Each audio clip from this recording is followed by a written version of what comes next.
The Holocaust. Where Was God? By Katz. Foreword. It is with some trembling that I commend to you this publication of perspectives on one of the most epochal events of modern times, the Holocaust of European Jewry in World War II. I dare to raise the one question it most demands and is so little asked. Where was God? Certainly, as many have learned who have earnestly raised this question, previous conventional and tidy views that sufficed before now become shattered.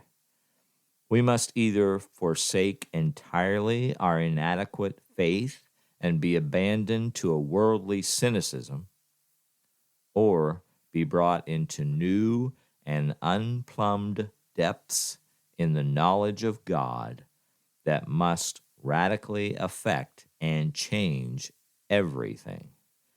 By letting the great question pass, are we not doing disservice to the victims of the Holocaust or any great tragedy?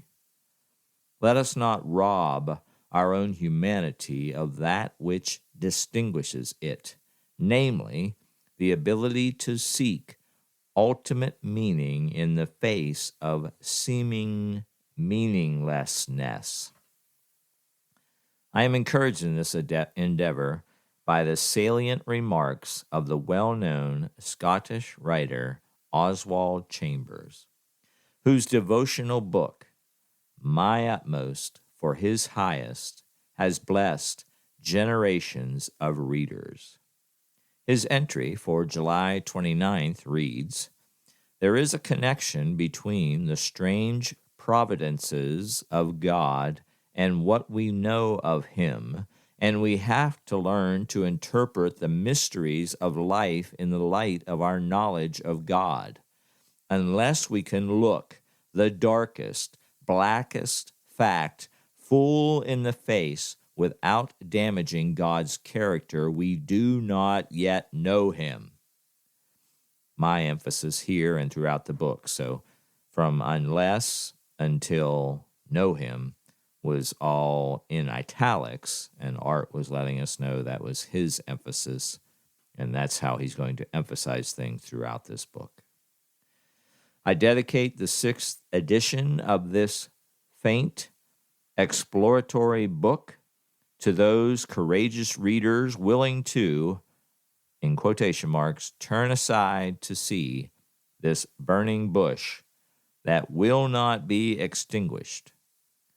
I am trusting that there is yet in the midst of that bush the God who called out to Moses when he saw that Moses turned aside to see, and that he will call out to you also, Art Katz. Introduction. The subject of the Holocaust, the systematic annihilation of the Jews of Europe, has been central to my whole formation as a modern man.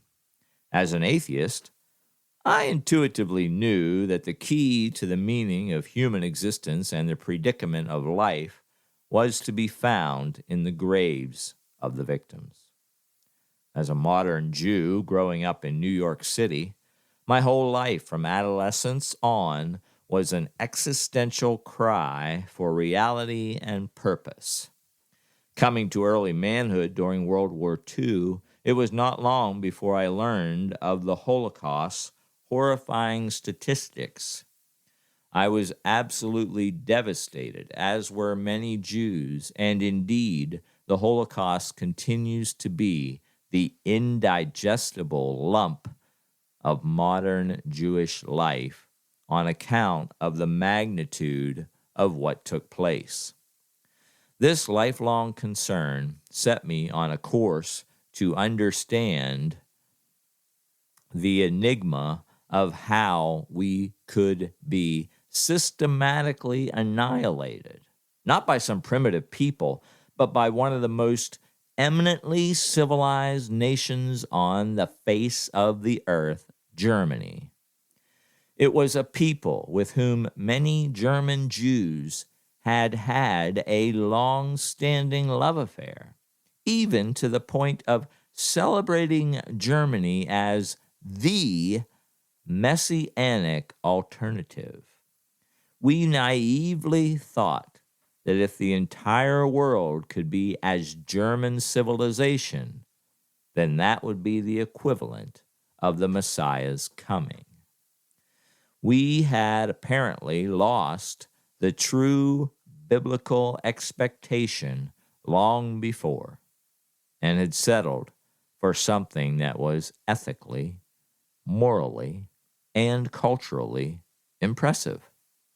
To be brutally and bestially destroyed by that nation is something we should take into our deepest consideration and instruction. There seems to be very little awareness that we have sought or obtained that instruction. Does that mean and almost determine that we will experience this kind of destruction again?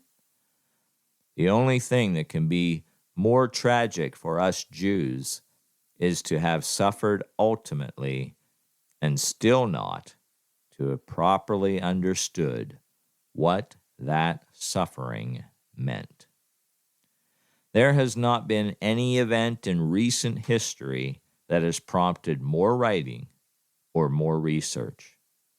It would take libraries of libraries to contain the exhaustive works that have sifted through the Holocaust, the casualties, how they developed the gas, the rise of Nazism, the history of anti-Semitism, and so many other things that the historians have pondered and weighed.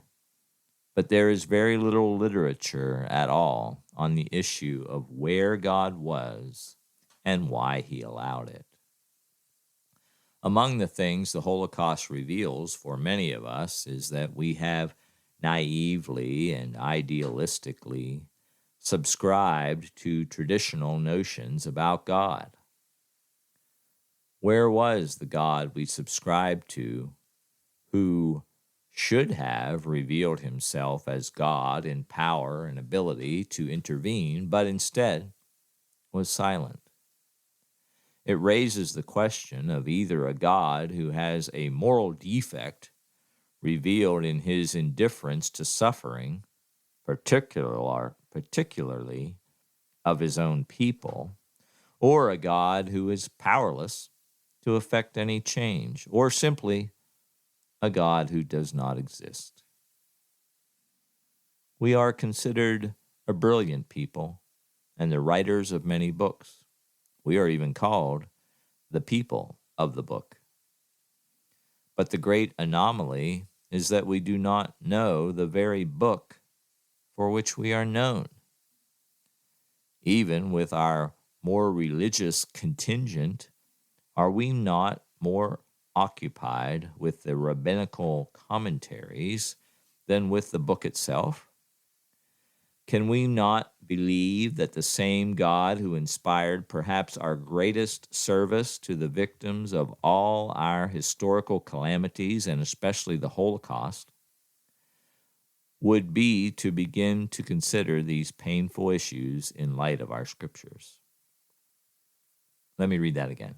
Perhaps our greatest service to the victims of all our historical calamities, and especially the Holocaust, would be to begin to consider these painful issues in the light of our scriptures, which are prolific on the subject of our covenant relationship with God as his chosen people.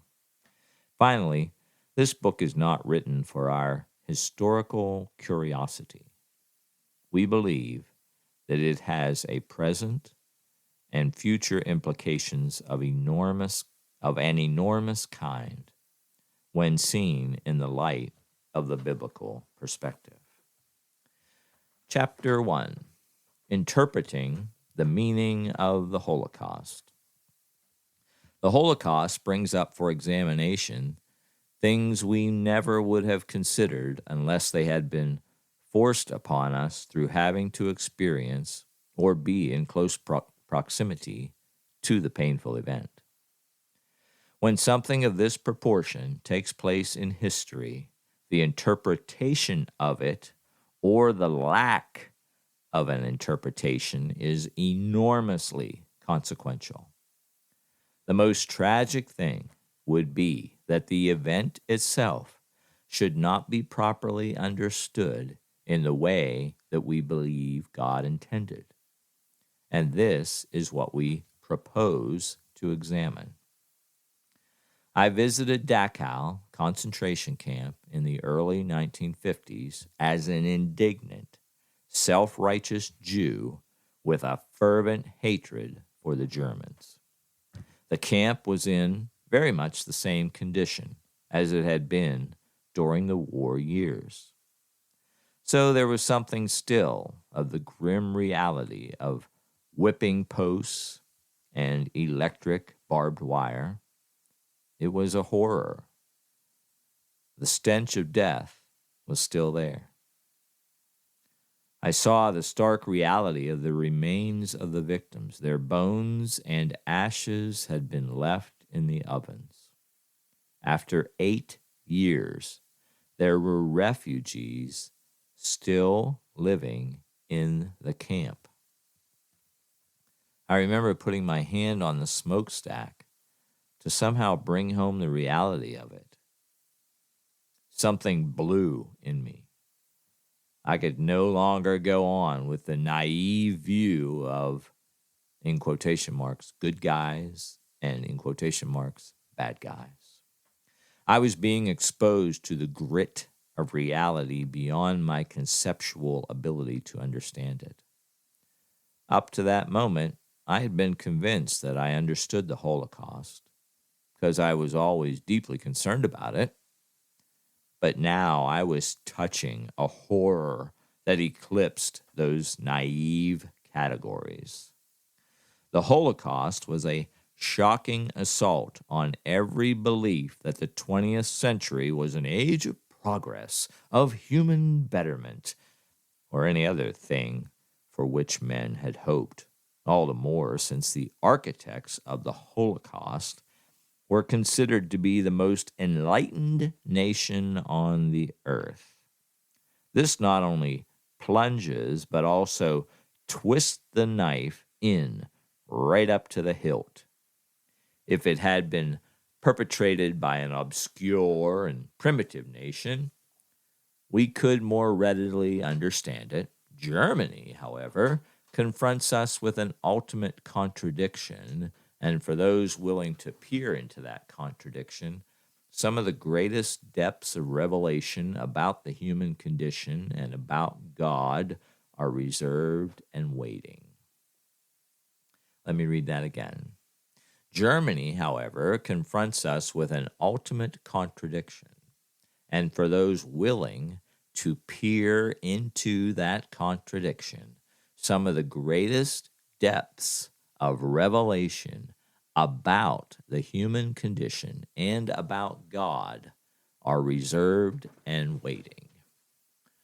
World Jewry was so devastated, stunned, and traumatized by the Holocaust that for about 20 years after the event, they produced no serious writing about it.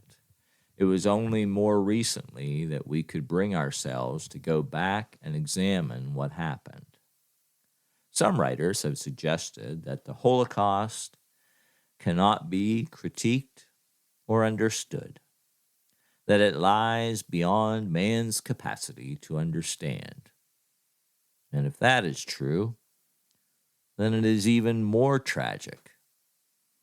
Could it be true that something can take place in history of such a magnitude that mankind must simply conclude that it cannot be interpreted nor be understood and therefore just have to be rendered meaningless? If so, then this allowance makes way for something to come into mankind that itself is devastating. This supposed inability to understand such events robs us of sanity and value. It permits the increasing scandal of an amoral society capable and accepting of, in a sense, any kind of violence and mayhem. It makes of life a chaos without meaning, without order. I'm sorry, the way he wrote it was, it makes a life of chaos without order, meaning, or purpose. We insist that, however painful the task is, respect for the victims demands an attempt to understand, to interpret, and to assess the Holocaust. Not to deeply examine it could be called a form of criminal neglect. To ignore it or to be satisfied with a superficial explanation is, in a certain sense, to sign our own death warrants. It is one thing to try and find an explanation in a world without God, but how much more painful for us to find an explanation within the framework of the existence of God. This is a quote from a book by Ulrich Simon, A Theology of Auschwitz. The lasting significance of Auschwitz for humanity lies in its disclosure of the human condition as something incomprehensible and insoluble in merely human terms. Auschwitz discounts the theology of earthly evidence and demands the disclosure given from above. End of quote. The writer is saying that any interpretation of the Holocaust requires a view and an explanation beyond what humanists can provide. It eclipses their categories and requires a view from above, i.e., a divine explanation. The Holocaust is calculated to drive men to a place where their own intelligence, sociology, historical analysis, and critique cannot find an answer. It is not a new phenomenon except in its magnitude and contemporary horror. Its radical evil reveals hitherto concealed dimensions of the demonic and satanic, and it requires us, as Jews, to bring into consideration dimensions of understanding of the spirit realm that are uncomfortable for a rational, secular mindset. Our traditional concept of God and whatever trust and faith we had in him was dealt such a death blow in the Holocaust that it is questionable whether we have recovered from it to this day. Either there was no God, or God was so profoundly present that to burrow in to understand the seeming contradiction would open for us a revelation of God beyond what we have previously understood about him. God is either going to be rejected because he cannot be understood as men have held him to be, or men are going to probe and come into a perception of God that eclipses anything we have previously known as God. It is the one or the other. We must either lose our traditional faith or discover the prospect of a depth of authentic faith. The whole way in which we view a phenomenon reveals our mindset and way of perceiving reality. If we relate to God on the basis of our abstractions and our imagined suppositions, then we are in a place of unreality, not only with regard to God, but also with regard to everything else.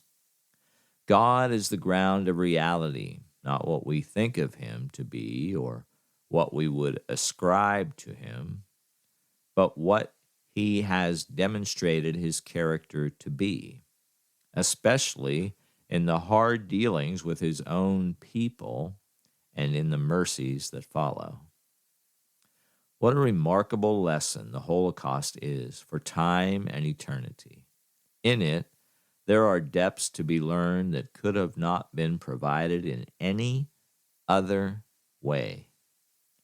How many of us Jews have ever heard a word about God in a way that required us to solemnly consider him, or that implied he could be known and understood as a creator, or that he had something to do with our Jewish history and calling as a people? God's indictment against us is that we perish for a lack of knowledge of him. Hosea 4, verse 1 and 6. How many of us are outside the biblical perspective of the prophets and the Deuteronomic covenantal blessings and curses? Got to read that again. How many of us are outside of the biblical perspective of the prophets and the Deuteronomic covenantal blessings and curses? Aren't we rather a secular-minded people? How equipped are we as a people to examine our calamities in God's light? Little wonder that we are quick to blame Hitler and the German people, or ultimately even God himself. End of chapter 1. Chapter 2. The revelation of God in judgment. The issue of the Holocaust raises very great questions. Why did God not intervene in the midst of our unspeakable sufferings? Where was the God who claims to be always present, all-powerful, and all-knowing? Did he not see the horrific tragedy that allowed his covenantal people to be systematically annihilated in a most bestial and cruel manner? How could the long-awaited Messiah have come, as Christians have told us, and yet allowed the decimation of his own people? How could the Holocaust take place in modern times through the auspices of a, in quotes, Christian nation, Lutheran Germany?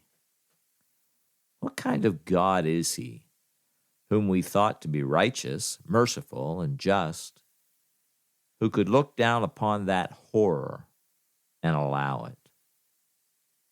How could God be God and this take place? I took up these questions and began a search which can be summed up in this all-consuming question: why was God silent?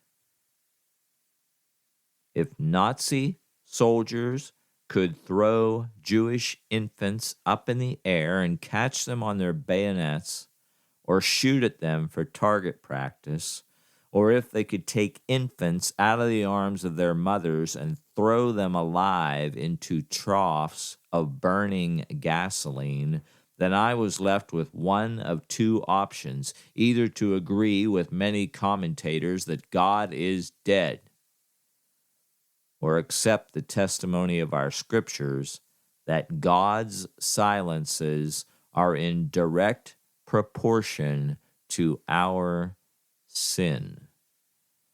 If I went with the latter, I had then to consider the Holocaust as judgment, that it was neither an aberration nor a historical accident, and that somehow the magnitude of our suffering is directly proportional to the magnitude of our sin.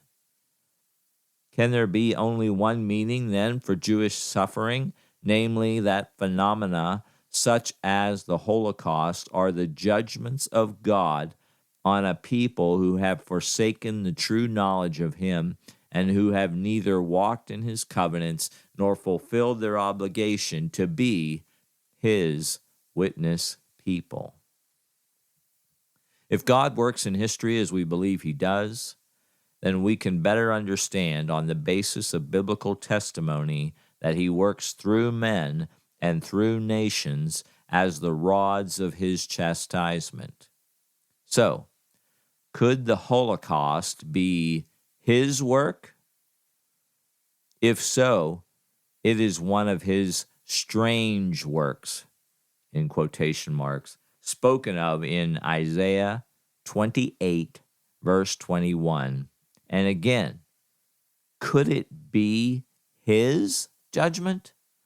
And if so, could it be a judgment that is the fulfillment of what is promised in the scriptures in quotation marks, the latter days, upon an unbelieving and unrepentant Jewish people?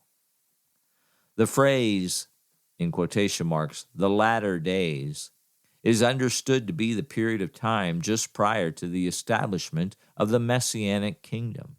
Certainly, God spoke of this judgment at the commencement of Israel's entry into the land thousands of years ago, as we shall go on to see from an examination of the books of Deuteronomy and Leviticus. It is remarkable how much the interpretation of the Holocaust as being the judgment of God radically explains God as God and brings with it a fear of God as judge. Is not this fear of God painfully and obviously lacking in our modern consciousness? How many of us can say that they have grown up with a sense of the awe of God and the fear of him? Do we not, especially as Jews, have an obligation to search for and to find an understanding of our national calamities in God? It was when God saw Moses turning aside to look into a bush that was burning and not consumed that he called to him. A quotation from Exodus 3, verse 4b and 5 from the New King James. Moses, Moses, do not draw near this place. Take your sandals off your feet, for this place where you stand is holy ground. Moses was called to be the agent of Israel's deliverance because God saw that he turned aside to look. God is waiting for us to turn aside to look into a bush that burns still. The bush of judgment, burning with the fire of God, from which all that is within us would naturally shrink. It is, to be sure, not pleasant, but if we would only turn aside and look. Moses turned aside to look, not out of a casual curiosity, but we are told he wanted to know why the bush burned and was not consumed. Through a seeking of the deepest explanation of the fire in the midst of which God dwells, a revelation of God is granted, a revelation that can be given in that depth only from that place. It must be a seeking that will leave no stone unturned, however painful that seeing is. Unfortunately, as a rule, we are not a people like that. We, like all men, tend to look over things rather than into them. We insist on having an easy explanation rather than get into the very grit of the matter. Moses was sent to be a deliverer because he received a revelation of God that is given only out of the fire of judgment. Without this deep, revelatory knowledge of God, he could never have led a people through the wilderness for 40 years. Most of us do not have a perspective of God as judge. Consequently, we have paid a high price for the loss of an understanding of God both in judgment and in mercy. in severity and in goodness. Sadly, God's dealing with Israel, past, present, and future, are more or less absent from our consideration or awareness, and we have therefore missed out on some of the most profound revelations of God's ways made available to us in Scripture. How do we relate to a God who, in order to make his power known, i.e., his glory, will exercise judgment through wrath? If our God is that God, then what?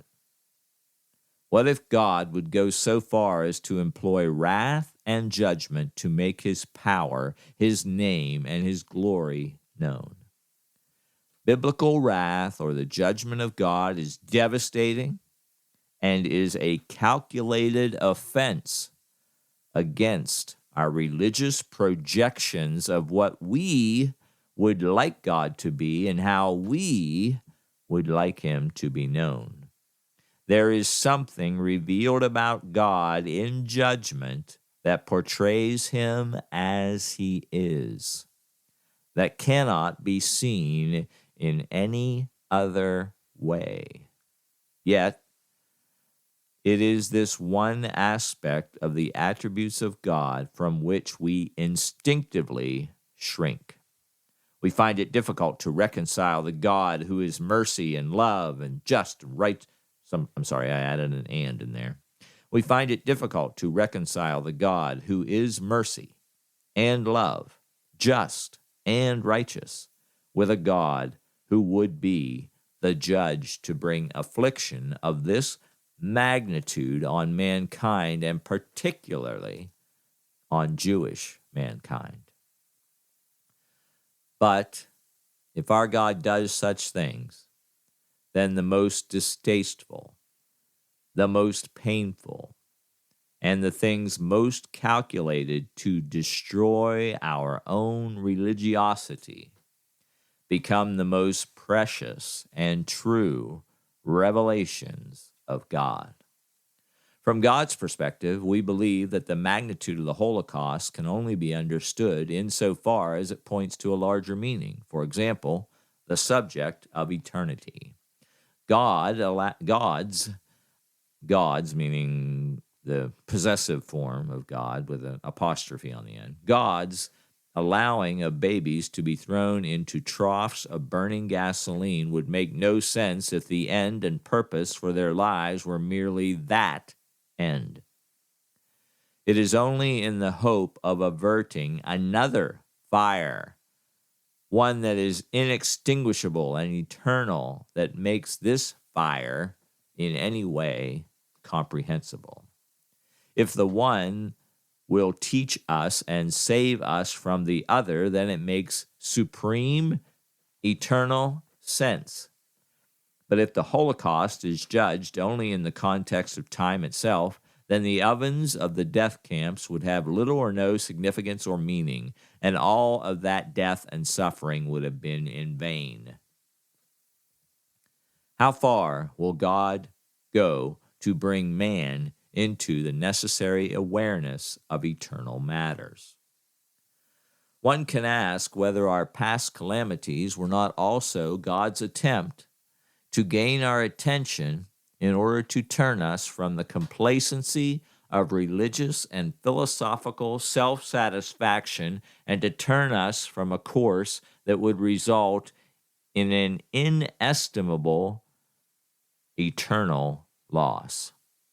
Does God view the issue of eternity to be of such worth that it would not be too extravagant of him to pass such great numbers through the fires of the Holocaust, if it will save future generations from eternal loss in fires that shall not be extinguished? We will neither understand the Holocaust nor be in a position to explain it to others, except we also see it in this eternal context. End of chapter 2.